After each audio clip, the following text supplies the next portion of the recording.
ใส่พริกแรงสดตามระดับความต้องการและกระเทียมไทยลงในโครกตำให้พอแหลกไม่ต้องละเอียดมากกลิ่นหอมขึ้นเป็นพื้นฐานรสชาติเผ็ด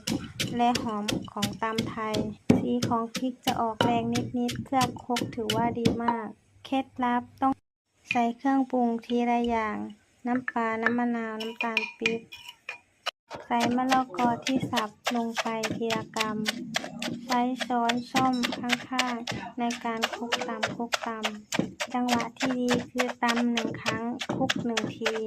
ทำให้มะละกอซึมซาบเครื่องปรุงอย่างทั่วถึงและยังคงส้มตำที่ดีจะมีลักษณะสีส้มแดงจากพริกและมะเขือเทศน้ำคลุกคลิกไม่แฉะมะละกอกรอบไม่สุกเละ